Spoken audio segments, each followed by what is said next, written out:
Good evening, everybody. Welcome to the council meeting. I'd like to call the meeting to order, and members present. Councillor Melanie Pilon is on Zoom, and the rest of the councillors are here, and staff is here as well. We'll move on to the land acknowledgement.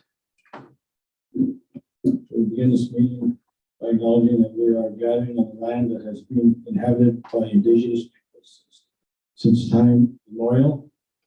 We would like to recognize in the Robinson Superior Treaty territory, and that the land which we are gathered today is a traditional territory.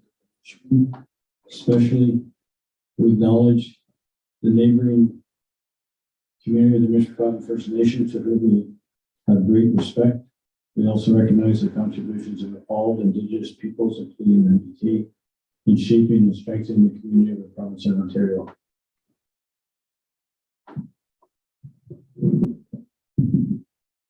We'll move on to disclosure of fiduciary interests. Any? Councillor Beyond? No. Seeing none, we'll move on to approval of the agenda. Mover. Councillor Chislon?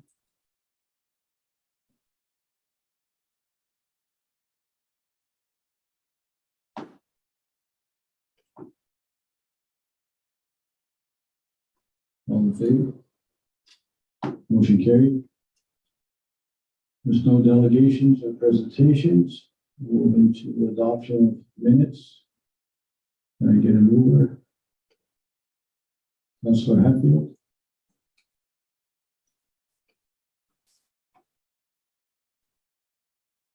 All in favor? Motion carried. No business arising out of the previous meeting. Move on to new business. We've got the revised policy for PR 001 distribution of promotional items. Who's going to talk to this? Hello, Mr. Okay. Thank you for allowing me to speak. So our current policy that we have in place, the last review occurred in 2021, or sorry, 2011. So now being 2022, I think it's a long time overdue. So we've made some changes to the policy. With respect, we added in a new item called corporate promotional items. So in speaking with the CAO, we thought it would be best that we add this portion to the policy so that when items are provided to organizations within the community, it'll be based on the need, the fairness, budget, and the return of investment. All of these items that would be provided to organizations would be approved by the CAO, and the maximum allowable amount would be a value of $250 per event. Anything of a higher value would have to go back before the council for official approval. So any of these items that are provided to organizations or groups are not to be sold for profit, and it's only to be used for promotional purposes. If at any time a member of council or staff, they're going to an event and they want to bring promotional items, they're permitted to do that, and we will sell those items to for events for at cost plus HST. With respect to our label pins or little loose pins that we have, on an annual basis, council, senior members of staff are provided with 100 loose pins at the beginning of the year if a member so requests. And if you require additional pins, then they will be distributed at the approval of the CAO. If a member or a group comes to council or to municipality looking for loose pins, we will provide organizations up to 20 pins at no cost. Anything over and above that would be at cost plus 10% plus HST for every pin thereafter. With regard to the with respect to the Waldorf Goose print that we give out, and an example of the print that we may give out would be above the mayor's chair. That's our new one that we just recently had done up, and we also have the older version of the gooseprint as well, which was prepared by Mr. Cleary. So we give these prints to individuals or groups, staff, and what we're proposing to do is that any of these requests that come in would be forwarded to the CAO. The CAO would be the approving body for those goosprints. However, she would be required, or he would be required, to provide an annual report of the distribution of those goosprints, whether they were provided framed or unframed, provide the name of the organization or person who received a print and the date that this occurred. Individuals or organizations that would receive framed goosprints would be dignitaries visiting our community, and it could be at the request of the CEO, mayor, council. Long-term volunteers in our community that provide volunteer services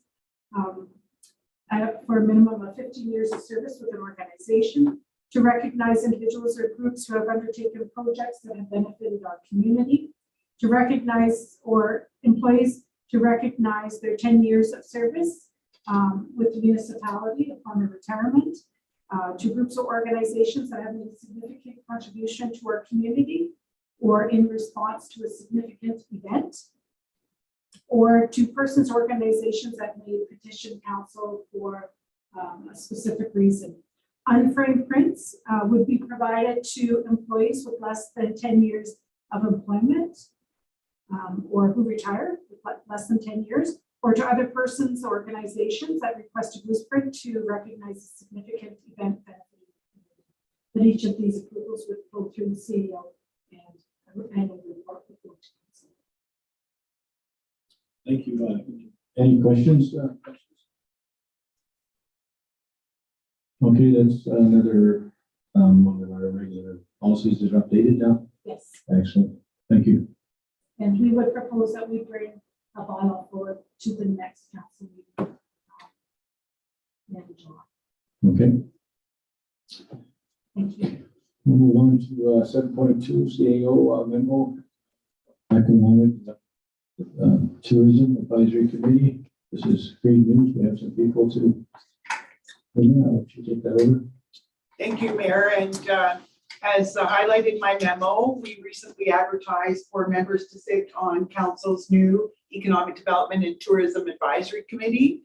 The bylaw that Council passed before 9/4/22 in April had indicated that Council was interested in a membership of up to 7 members, would provide advice and strategic direction to Council on policies, procedures, programs to forward the tourism and economic development of the community.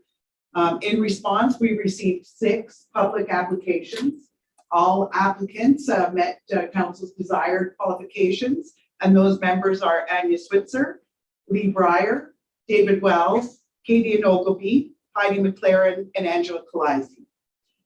That was Council's intention to have 7 committee members, with the 7th member of the committee to be an appointment of Council.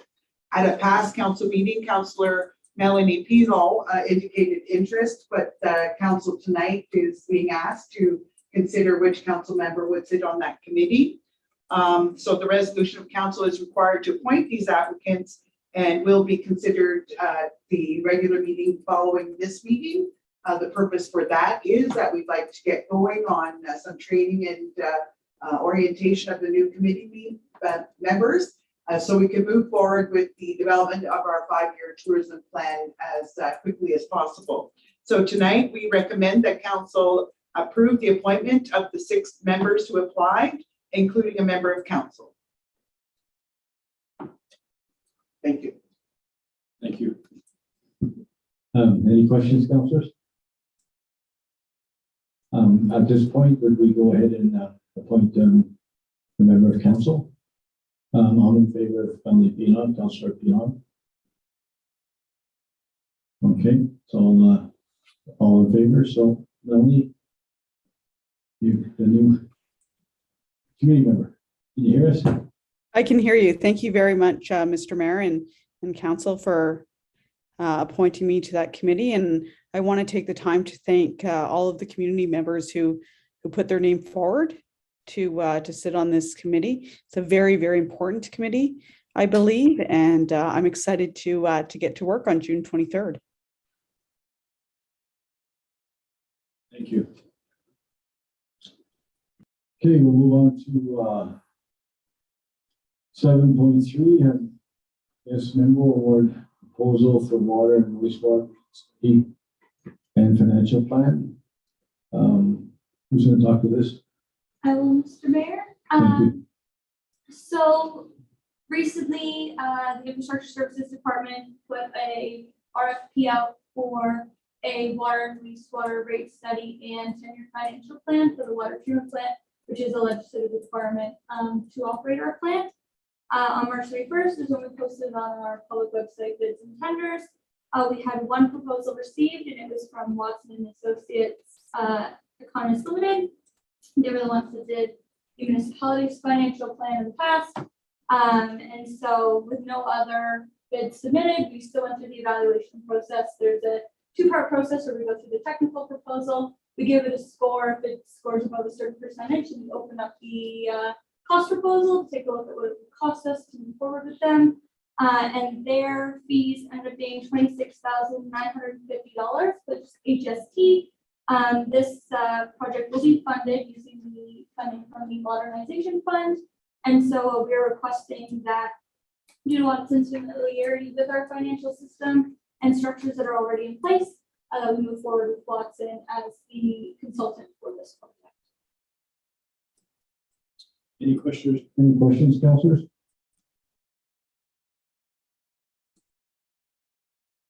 Nothing. I think council has agreed to you go ahead with that. We'll move on to 7.4. 7.4 is extend water waste services to Crescent Engineering. Yep, so I'll speak to that one as well. So Crescent Engineering in the past has been the municipality's engineer on record.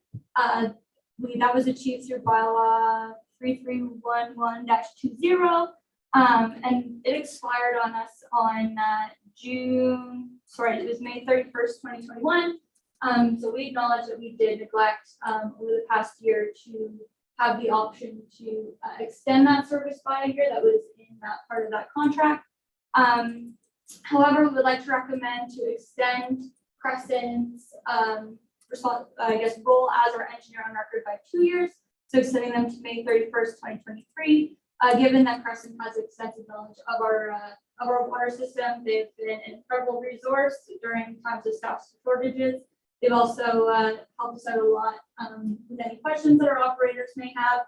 And so we would like to ask council to consider extending their contract to what was it we had here, June or May 31st, 2023. If that's acceptable to council. Any questions, councilors? Yes, I got one question. In the past, we had a problem with Crescent Engineer. I don't know if you're aware of it, but we had issues with them, and you're still recommending them to us. Just their knowledge, what happened with the one else been looking for a new servicing. If I may, Mayor and Councillor Chase, I'll respond to that. When we went for a tender for services. We did a request for proposals with bids. Council awarded our general engineering services to Pynchon, and they are our engineer record on roads and other matters. But we recommend to the council based on a great relationship and because of their great knowledge of water and sewer. They were chosen by council through a bid process to be our engineer for the water and sewer services only. So we're asking for that contract to be extended. And they have provided excellent service related to that matter.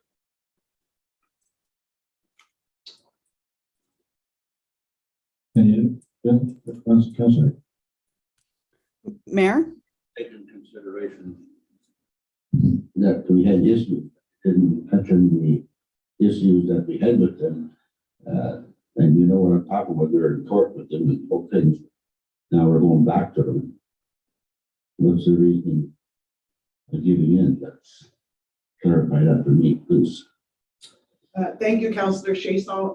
I am not aware of any legal issues relating to this contractor, and I have no knowledge of any issues with this engineering firm. We did have a project where we found that we had to have some meetings to make sure what was in a contract on a project was adhered to, but I'm not aware of what you're referring to, and unless you'd like to be more specific, I can't respond.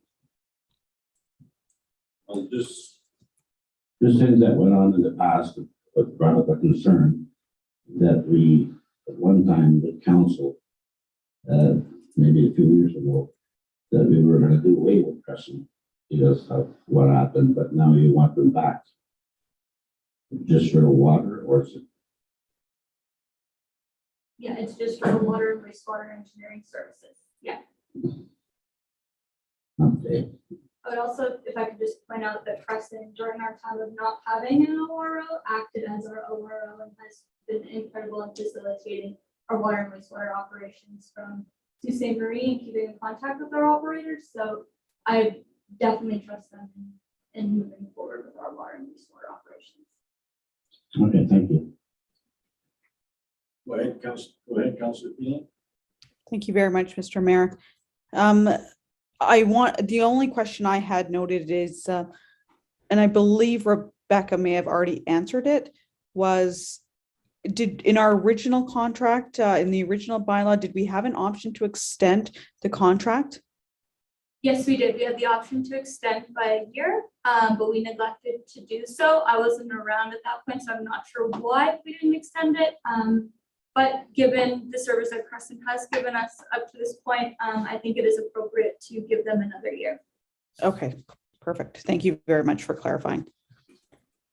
Thank you. Any other questions? Okay, and yeah, my understanding was that we had a few issues on the water project, but we never had issues with the water. That was my understanding, so just wanted to make that clear. Okay, we move on to 7.5, highest Memo intake project. Who's going to talk to this? It's me again, Mr. Mayor. Okay. Not that long ago, the municipality received about $2.5 million in ISIP funding for an intake project at the low lift station. Essentially what this is it's going to be the replacement of a failed sluice gate valve. We're going to be looking at rehabilitating our intake water piping, including the crib structure that sits out on the outside. And we're also looking at updating the water main by the water tower and the mission, so we can put a hydrant there to have some flushing capacity. The municipal share of the project is going to be about $928,000. In the letter that I gave you, I broke down where those numbers are going to be coming from. And what we would like to do is have Crescent, who would be our engineer on record, move forward with this intake project. Since they are the ones that did do the pre-design, they've also worked on the application for funding. They would have the best knowledge of how this project should move forward. And they're offering their engineering fees of $247,000 plus HST, which includes 0% disbursements, which is incredible for the fact that they are kind of far from our community. It's not common to have a consultant that is willing to work with 0% disbursements, and we as a department believe that we wouldn't get a better value for this project in engineering services if we were to go out to an RFP. So we would like to move forward with rewarding Crescent the engineering services and contract administration for this project. Any questions, councilors? When is this project supposed to take place? So the work breakdown that Crescent had provided us is that as long as we give them the go-ahead, they would get started with the Class EA process, which would be done around September, which includes the 30-day review period. And then from there, we can get started on the construction portion after the Class EA has been approved. And the total length of, So the total project cost would be about $3.5 million. Crescent's fees are 247,000, and the municipality is making up, the ISA funding, sorry, is 2.5 million of that project, with the municipality making up 928,000 through various funding resources. Thank you. Any other questions?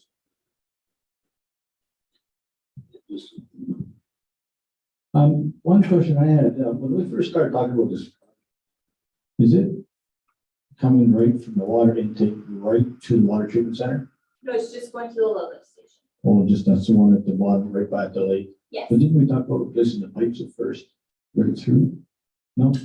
Okay, maybe I was mistaken on that. I just thought that it was the complete pipeline, but it's not. Okay. That's all the question I have. Any other questions? Okay, thank you. Okay, CAO report 2000 for the revised policy waiver of facility. Apologies, Mayor, we've recently upgraded the sound system, and I note that you're experiencing some problems, so we will have that fixed for the next meeting. So we've taken note and we'll correct that. I provided council with the policy as per council's direction, I believe at the last meeting of council, that staff look at its facility fee waiver policy to make sure that our policy is updated and may minimize the number of requests coming to council for small items with low cost that impact the municipality when we receive requests from organizations asking in particular for a waiver of fee or reduction of fees at the Wawa Community Center. So this policy does provide to council an outline of what the new draft waiver of fees policy would look like. I recognize this evening that this is provided to council as a draft, and we would circulate it with staff and with council members over the next 2 weeks. And if we can propose a new facility waiver policy, it would go to council at its next regular meeting on June 21st. And if we need additional time, to July. So this is submitted as a draft policy tonight. In the policy, we are setting out guidelines, rules to assist the Director of Community Services and Tourism in determining when facility rental fees may be waived or reduced. The existing policy has been updated, and it's the intent to make sure that the process we set out provides a consistent, fair, transparent process. So when requests come in, we apply the same standard of decision-making to all requests. Some of the things to note within the new policy are that we set out some organizations that will be eligible for a waiver or a reduction of fees, and those would include the following, and this is new to the policy. We're setting out that the organization must be a non-profit corporation, and if requested by the director, provide proof of. The organization must be Wawa based and with at least 80% of its participants or its members to be Wawa residents. So the fee waiver does benefit the community as a whole. They must provide evidence that regular rental fees constitute a real barrier or a financial hardship to the event being hosted. The event must meet the recreational and community development priorities of council, such as promote physical activity, promote literacy, reduce poverty. It must meet one of municipal council's priorities in that realm. The activity cannot duplicate an existing program or activity already being undertaken in the municipality. It must be open to the public. It must be, the activity proposed or event hosted must not be for the purpose of generating revenue, including fundraising. It must comply, of course, and conform to all applicable legislation, provincially, municipally, and otherwise. And it cannot impact access to the facility by the public, meaning it must be determined by the director not to compromise other potential revenue that might come into the facility. A new clause has also been added to provide an upset limit to those who are requesting. This is new to the policy. You have no limit to what an organization can ask of council or how many times it might come to council in a year. So we're setting out that the director can make a determination to request or reduce fees up to a maximum of $1,500 per calendar year. And that's not just for one event, that is a total cumulative maximum for the year despite the number of events. If any organization, excuse me, wishes to exceed that, then they would have to come to municipal council to go above that. The power and authority to refuse to issue an approval or waiver of fees, excuse me, are delegated in this policy to the Director of Community Services and Tourism. There's also a clause that at any time the director feels that he needs additional information or support, he can determine that he should approach the CAO for some added decision-making, or when required, bring a request to council. It's been, this policy been redeveloped to ensure a decision-making process that's fair and consistently used by the municipality. And we are recommending that council provide comment and we bring this back to council in the future. Thank you. Thank you. Any comments or questions from the councilors? Go ahead. You're saying 80% have to be wall-based.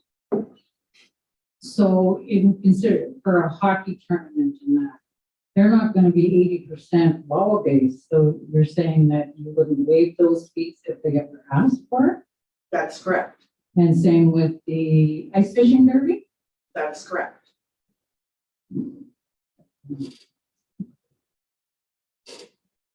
I mean, the ice fishing derby brings in so much to the town and they give back so much to the town. And now you're going to say that you're not going to waive their fees. There are other clauses that we are recommending. If it wasn't just for that clause, we are recommending for other clauses that no, moving forward, that activities like the Wawa Ice Fishing Derby would not be eligible for a waiver of fees. The rationale for that is they are raising funds, and as much as we all recognize they contribute back to the community center has lost revenues over the last few years. Our expenses are increasing and we do have to pay for the facility, and the users of the facility and the user pay system do have to pay for the use of our facility. We need to raise revenue. So certainly it's a comment that we'll bring back to staff and consider as we move forward. But I'd like to just make sure that it's not just that clause that makes the fish derby ineligible. Well, not just fish derby, same with hockey tournaments. I mean, same thing. Especially big hockey tournaments if they come here, like the one that did. Sometimes it's hard to have funds for the community center, so if they can't afford it, then well, then we're not going to get that. If I use the example, and again, I appreciate your comment and we'll take it back to the table and reconsider it. If we use the hockey tournament that recently came, they did not approach council for a waiver of fees. What they approached council for was a waiver of the policy to extend the removal of the ice from the arena. And there is a cost to that to the municipality, not only an additional labor cost because our staff's contracts, employment contracts get extended, but there is cost to the municipality to host tournaments. And again, we try to put to council a policy that balances when we can afford as a facility to waive and reduce fees when there is a community benefit based on the fact that the nonprofit organization coming forward can prove hardship not to pay the fees. So certainly we'll bring this back to the table and consider it, and I appreciate the comment. Go ahead, Councilor. Right, I'm just a little confused. How much would you charge a 4-day hockey tournament, a 3-day? Depends, Alex would have to answer. Depends on how much ice is rented. So they paid for the ice rental at a tournament rate, which is a slightly reduced rate from the youth recreation rate. Right right now, the tournament rate off the top of my head is $55 per hour. So say 10 hours of ice, $550 a day, 4 days, $2,500-ish. And then it depends on what types of activities they are doing in the rooms. Sometimes it's just the ice, sometimes it's rooms, sometimes it depends on the day, depending on the size of the tournament. So between $2,500 and let's say $3,000 per weekend, roughly. Wow. We would have never had tournaments if we had to pay that. And it is a reduced fee already. I want to recognize that that fee has already been reduced by council in the fees and schedule. And although we can't provide council, as we had been asked in the past, an accurate cost of what it costs per hour, we know that it costs approximately $500 per hour in operating costs to provide service to our community center. So it is a 10% roughly charge of what our costs are as a community. Yeah, and you gotta remember that whether it was 20 years ago or now, we still rented the ice for hockey tournaments. Yeah, we always pay nice. Equal value then and now, it's a difference. And I don't think the charging for a rink for, let's say, the fish derby, they're not absorbent prices. They're just as very minimal to cover some costs of the municipality community center because and we've got to actually pay for it. Somebody's gonna pay. So the people using it should be the actually paying for it. Yeah, I really have to give this some thought and talk a bit more about it. I mean, we ran so many tournaments, if we would have had to pay X, don't know if we would have had the money. Anyway, I'd like to talk more about that. Let's clarify this though. I don't think we're paying more. We're just paying for the ice. So it depends on the tournaments. There are some tournaments that we've hosted that ask for the room rental to be waived for, for example, the spaghetti dinners. I think the last one that we dealt with for a fee waiver.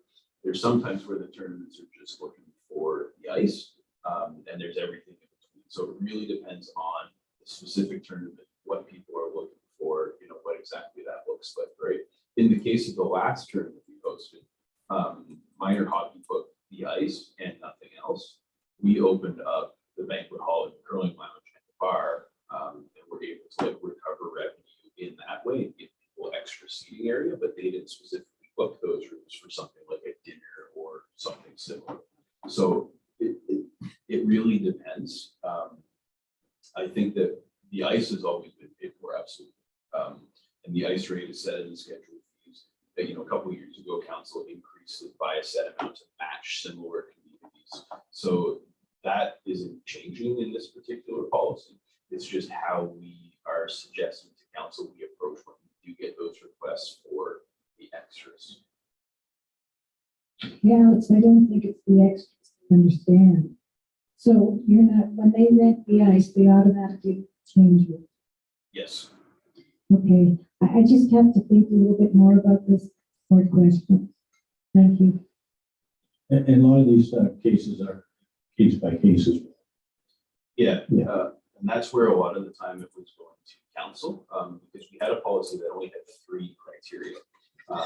And a lot of the times those criteria, it said in the policy that as soon as you don't match those criteria, I have to automatically reject it. But then the appeal was to council. So it was a really kind of frustrating process because that policy was originally crafted to give us the discretion. We had to automatically reject it based on those 3 criteria, and then they just went to council. So it kind of defeated the purpose of the policy because, as far as I understand, the policy was written before I started, but that policy was written for the same reason this policy was to stop it going in front of council constantly.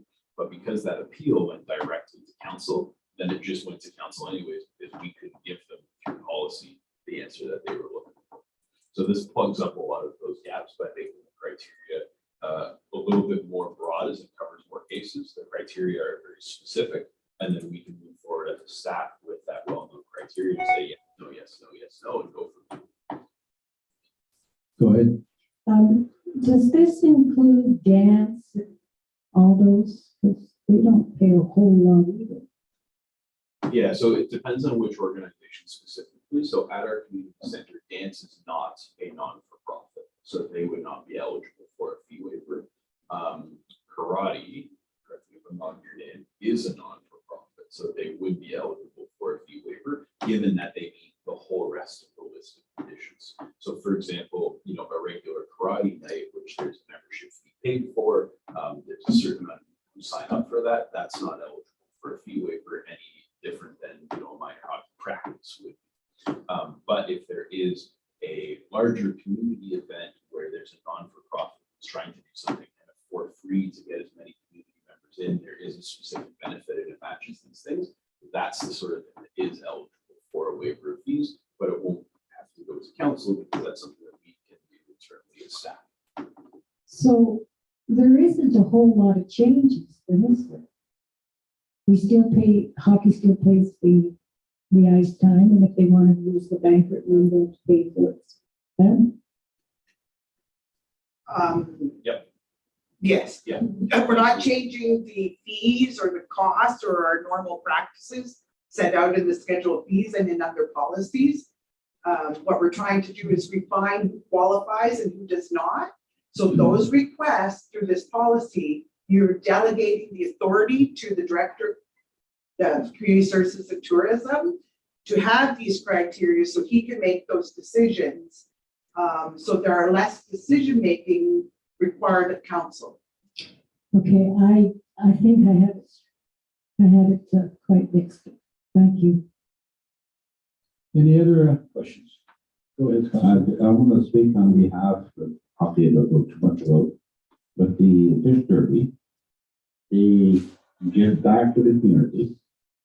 And you're going to charge them a fee now on top of that. So if this somehow affects their capability of not running the tournament anymore, are you going to take responsibility for all the loss of people coming in town? Thank you, Councillor Chasson. The policy states that there is a section that if the group can demonstrate a hardship, a financial difficulty, that there, you know, is consideration of that. And my recommendation to council, if they feel strongly about this particular event, is that the decision about that waiver can certainly be written in this policy that on that particular event, that could be council's decision. That's the instructions I had from council, is to make a policy that would be applied fairly to all organizations. We've tried to present something, but it's certainly a draft. If council wants the final say, that certainly can be adopted into the policy. Thank you for that. Just go ahead, Alex. Sorry, I think it's important to understand too, just because I work with fees on a more regular basis, that any of those larger type events are not going to be my authority to make the decision under. So the threshold is $1,500 per year. An event similar to the fish derby, that cost in terms of our current fees and charges is about $3,000 for the weekend. So in this policy, I'm not able to approve anything more than $1,500 per year. So larger events like that, you know, essentially wouldn't be eligible in this way. That would be something that, maybe correct me if I'm wrong here, Warren, because there's not too many of those larger type events. There could be some type of memorandum or some type of particular case with each of those events, if that's council's decision. I think the other thing to reinforce is that this is a policy of council. So in terms of responsibility for the application of the policy, that's on staff, but the policy itself is our policy as the municipalities. So is there a ceiling? The ceiling that is recommended by staff is that per organization, it'd be a maximum of $1,500 per year. And that doesn't mean per event, that means as a cumulative, an organization could have 3 events and it could accumulate, but yes, we're recommending a ceiling of $1,500 per annum. So anything above $1,500 would circle around back to council. then? Yes, Okay. So then the council's decision after $1,500, whether they get waived or not get waived. But Maureen, when most of us were involved in the old days, we always had to give a financial statement to the township. Everything we did had to be looked at, and then they charged us, you know, if we didn't make much, help us this time. But, I don't know what the fish derby makes, but I don't think I'm out of turn asking if we could see the financial statements. I mean, I don't know how they do, or that might help, but I'm not sure if people are going. The Fish Derby does provide a financial statement. I believe it was shared with council this year's financial statement. But they will provide, and they do provide, a financial statement for each event they host. That's part of the requirement. And in the current policy, every event or every group that's requesting the fees be waived for an event is required to fill out the back of the form, which is a simplified financial statement. So even for the smaller events that are not of large impact, it's still required in terms of our current policy, and it will be required in this policy as well. And that gets sent to myself. So not all of them are necessarily shared with council, but they certainly can get upon request. You meet with them? Yeah. Before? Absolutely. Yeah, that's what, thank you. any other questions? Okay, I think we, go ahead, Melanie. So, sorry, Mr. Mayor, Maury, if I can just ask, are we able to, add a clause then for, in not specifically naming the fish derby, but for larger organizations, it may be considered on a case-by-case basis, that their fee might be reduced, by if it exceeds the $1,500 ceiling or something to that nature? If I understand your question correctly, Councillor Pilon, we do have a clause that states the request to waive or reduce fees per group organization event is approved up to a maximum of $1,500 within 1 calendar year, approved by the Director of Community Services, or in exceptional circumstances, such further bookings as approved by Municipal Council. So I hope that's answered your question, that there is a clause in the policy that does provide those organizations exceeding that amount for larger events, they can come to Municipal Council for approval. Okay, so I think that it's great then. And the only other note that I did make is in D, in bullet point D. I just wanted to just really make a point to add and include the promotion of all arts and culture. I did want to recognize that there's a burgeoning arts and culture scene in Wawa that I think has been utilizing the community center much more lately. Yes, thank you. That is an excellent point, and we will add it to the item D. Okay, thank you. Any other questions? Okay, we'll go ahead with that. And we'll move on to Alex Patterson memo on MMCC improvements. Alex, you want to talk to us?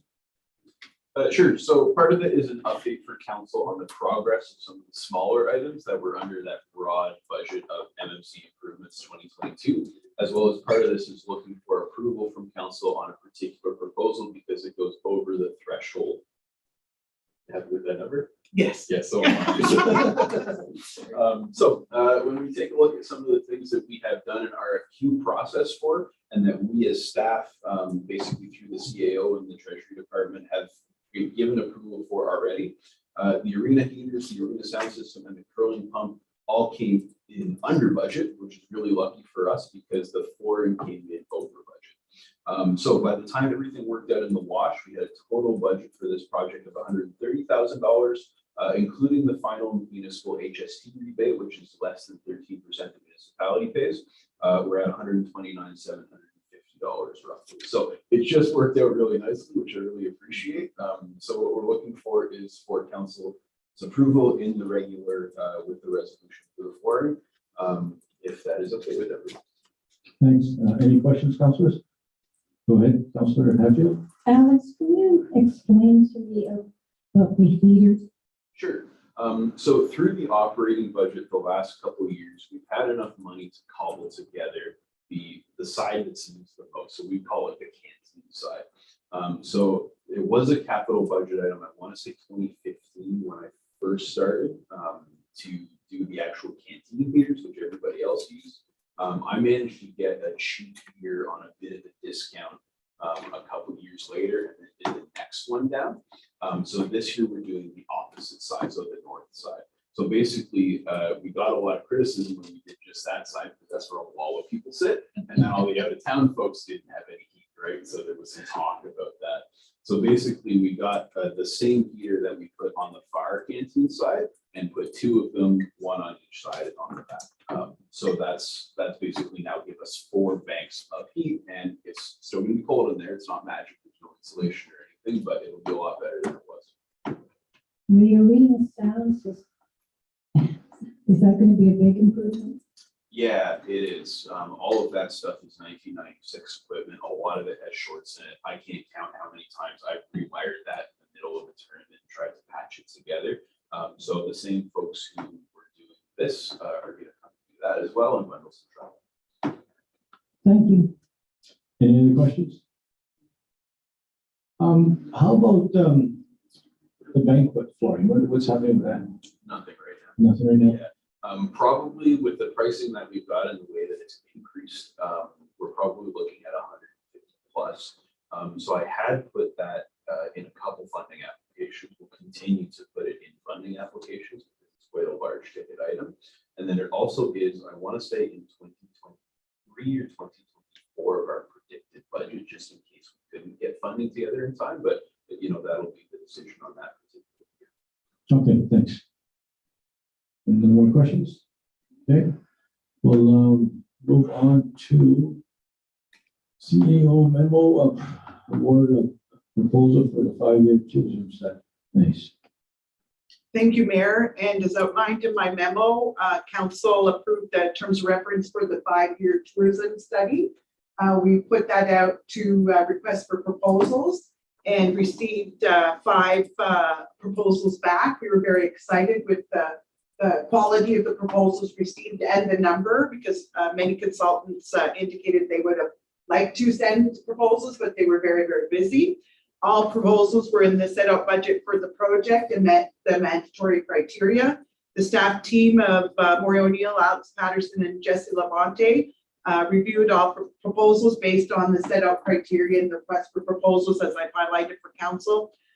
Based on the evaluation, the independent evaluation and the averaging, I am recommending that the proposal that was received from Bannekin Travel and Tourism be accepted by council, subject to the receipt of the FedNor tourism recovery funding that we have applied for this study. Just to remind council, we made application for funding back some months ago. It's gone to the phase 2. And we received a letter at the beginning of May, said that they would give us the final decision within 80 working days. We are very hopeful that we will receive the response on the funding request by the end of June, with it possibly not coming to us until mid-July. Despite this, we would like this consultant to be confirmed by council as the consultant subject to FedNor funding to move forward with the 5-year tourism plan.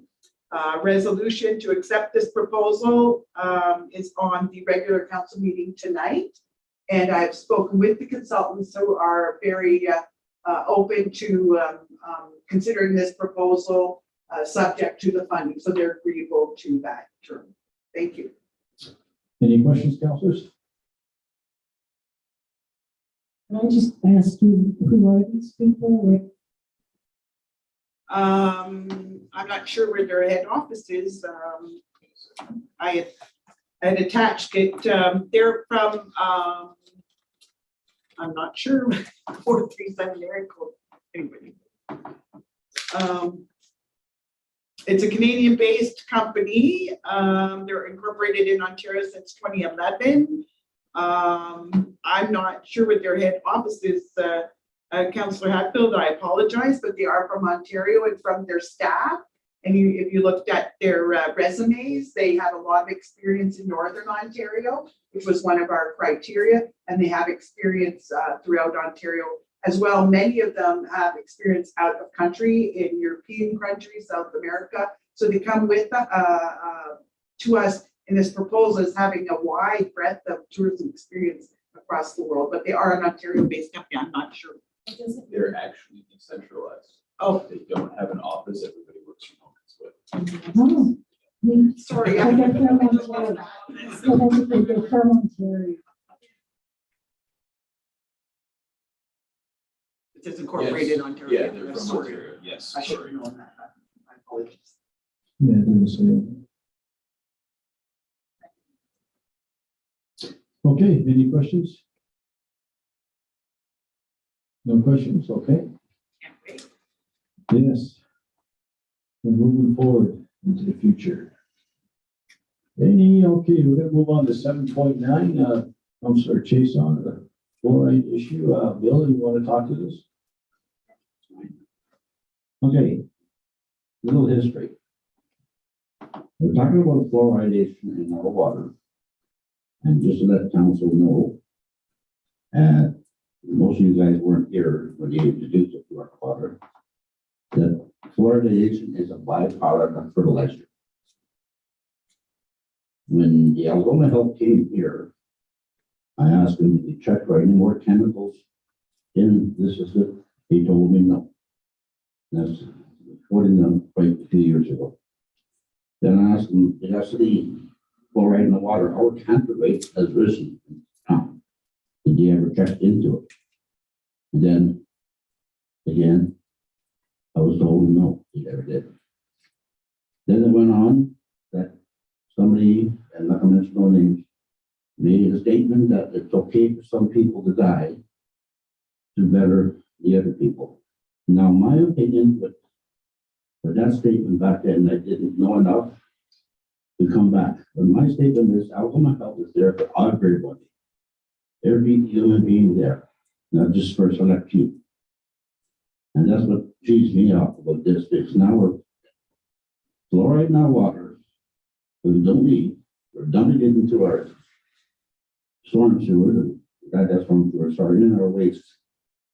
And we're throwing it away more than they're drinking it. I want to get rid of it based on the fact that it's a cancer causing agent. It is a poison.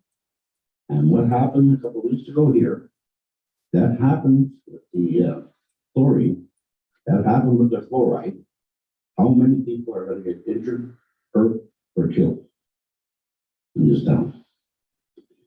Fluoride we don't need no more because it's in the toothpaste, it's in juices, it's in pills, comes in the form of pills. And they say, well, it's good for the kids, their teeth are great. Well, here's the advice of the survey. Yes, a lot of kids have great teeth, but it's not because of the fluoride. It's because of parents making sure their kids brushed after the meal, making sure that they flossed, and keeping away from the sugar. That's the way why they had good teeth. But the same with chemical in our water, who does it benefit? 2-year-olds? We're throwing it all into our sewer and we had to rebuild it. A couple of years ago, it cost us $7 million. And they said, well, the bacteria was gone. You ever check if the fluoride never killed the bacteria? And we all know that fluoride attacks cement, deteriorates it. It attacks certain metals. We went through that here already. So I recommend to the council, we have to start looking at getting rid of it out of our water. We used to have the greatest drinking water in the world here. Now, people tell me we got the worst. So I'll bring that back to council. Any questions? Okay. Thank you. Any questions, councillors? It's, I did a lot of research on this bill over the weekend, and I got it from a good source. Fluoride is a mineral I mean, it's not great. I just give you some examples. British Columbia got 96% of British Columbia got rid of the fluoride. In Ontario, it's a little different. 75% of towns in Ontario are 24 aren't. In the Northwest Territories, it's 100% no. So basically, what they're saying, 45% want it, 54% don't want it. So I understand your frustration, but I just had to do more reading and understanding of. But those are facts that come from the federal government. I have a connection there that really helped me out. And I have to say something. It's not just a fluoride, it's a chemical fluoride. It kills. Yeah, but we don't have, Poison. we have chemical fluoride. That's what the byproduct of fertilizer becomes chemical fluoride. Because there's other chemicals in with the fluoride that we're drinking that they didn't tell us. Because fluoride itself is a mineral. It's a natural fluoride, yes. But the fluoride that we're taking in our system right now is a byproduct of fertilizer. I didn't know that. But anyway, those are just some stats of provinces that do want it and don't want it.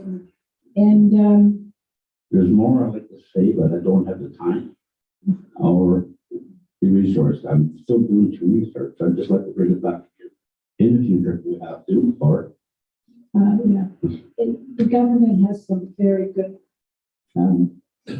studies on that, and it's for it and not for it. So it's basically up to the town. but I don't believe we as council can get rid of it now today. Because I tried to get into a few years back into the voting to get it out. When the voting came, they took it off. The agenda. What do we know? Not to mention no names back then, but that was dirty pool. I didn't like it then. I don't like it now. But who's going to force me to drink something that I think is a poison? Because the people vote on it. And it always says, it doesn't help nobody. It creates problems. So we tend to forget about it now, but I'm not going to forget about it. There's too much cancer in this town to forget about it. Too much lies in the past that went on. Thank you. Any other questions? Melanie has her hand up. Oh, Melanie, you have your hand up? Right. Thank you, Mr. Mayor. I think, Bill, I think your points are certainly come from a valid place. You can tell that you're speaking from your heart. I think the only way to approach a situation like this, if mayor and council were so inclined, would be to take it from an evidence-based approach. And like you said, many municipalities throughout Canada don't have fluoride. Like we decided to do with the speed limits. We could always maybe approach a firm like Crescent Engineering to do a small study for us to kind of outline the pros and cons of fluoride in our drinking water. I'm sure that there's a cost to the municipality for putting fluoride in our water. I'm seeing Rebecca shake her head. I'm sure it doesn't come free. I'm sure we have to order it from somewhere. I'm not sure. And maybe that's something, if council has the will to do that. And then at least we'll have some kind of foundation to make our decision from there. I'm not sure if that's an option, Mr. Mayor. Well, my take on this, it should be the people of the community make this decision, not us as councillors. We have a large population that are allowed to vote in this community, and at one point it should be put on the ballot, and the community should make that decision. My opinion, anyways. The government said we don't have to take it to a ballot. Well, Okay. That's what I'm trying to get across. You're telling me take it to a ballot. And if I say there's 10 people in this town, I'm going to shoot. Let's take a ballot, see who's going to shoot them.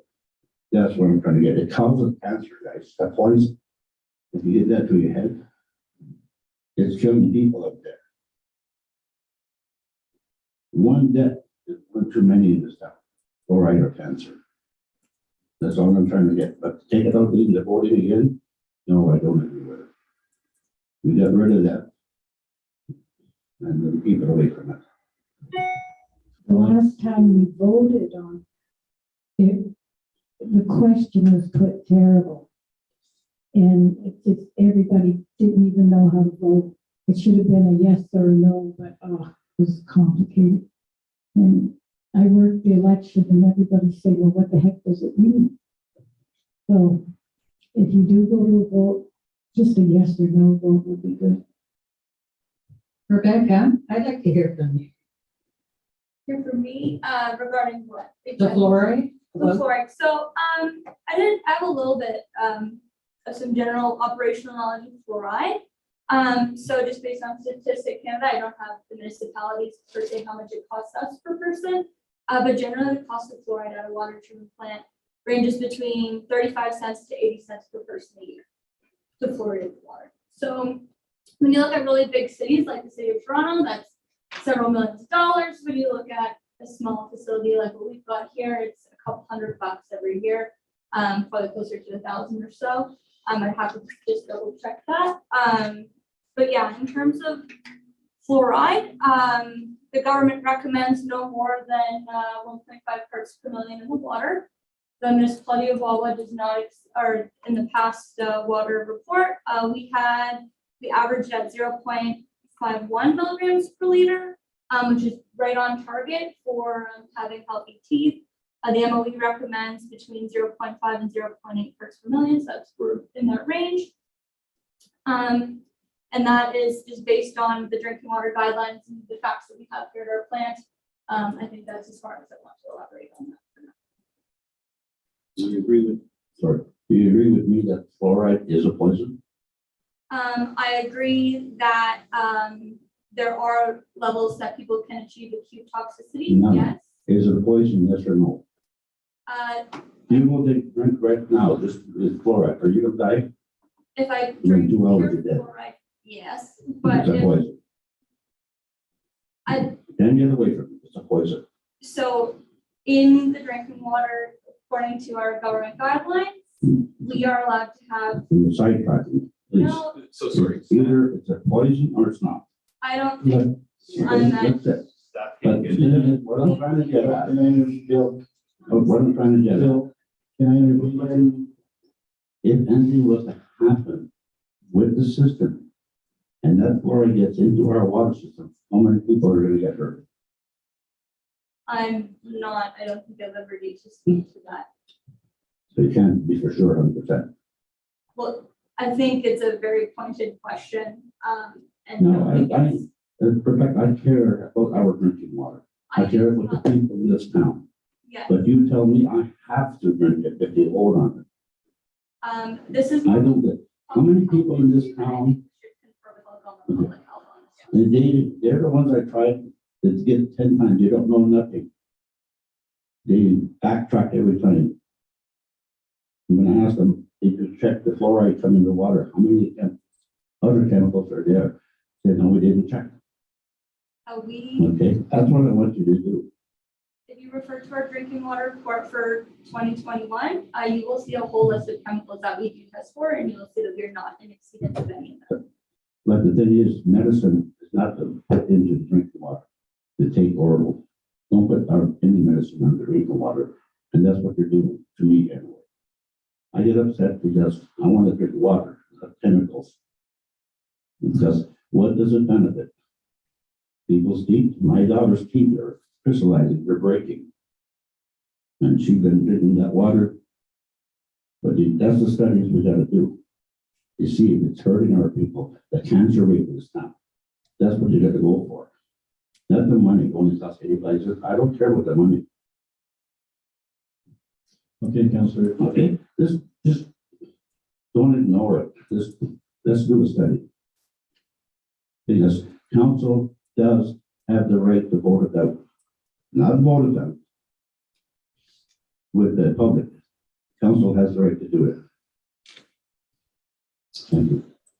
Thank you. Okay, any other questions? No? Okay, we'll move on to snow and camera session. Vince riding through the closed session, none. The next meeting is gonna be Tuesday, June 21st, 2022. Can I get a mover to adjourn this meeting? Councillor Cannon? Meeting is closed at 7:35. Thank you. We'll move on to the regular council meeting after this. Sure.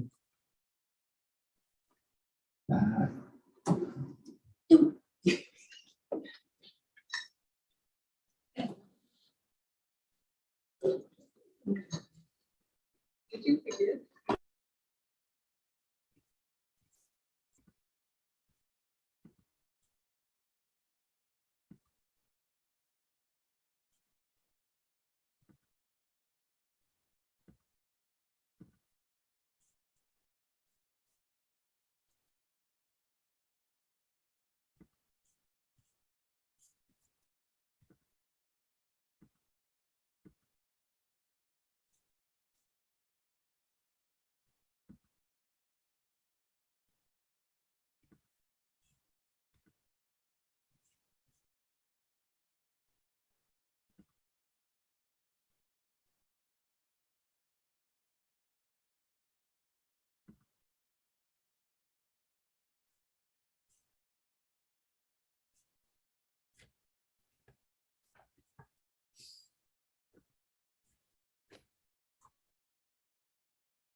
So that it's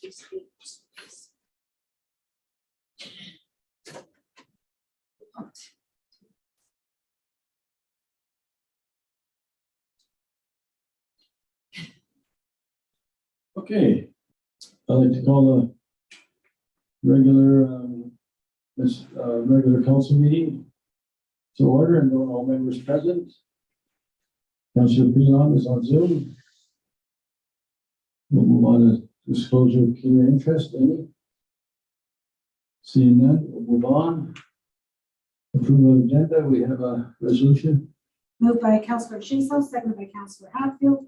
Resolved that the agenda for the regular meeting of council scheduled for Tuesday, June 7, 2022 be approved as presented. All in favor?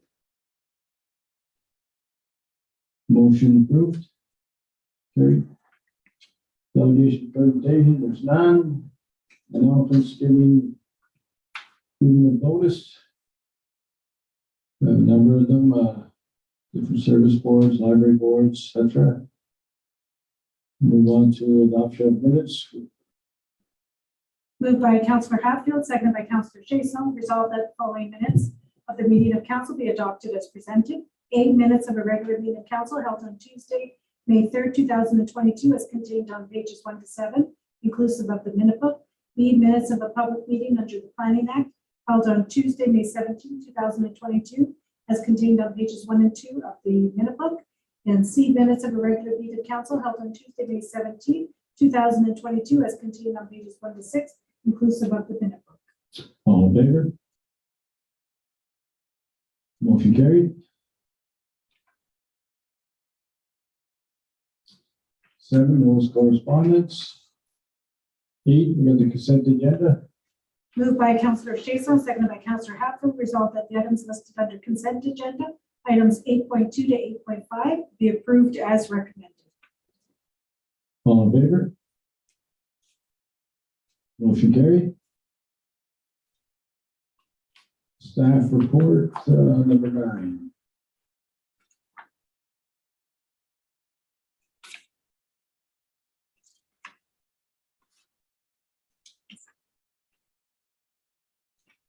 Well,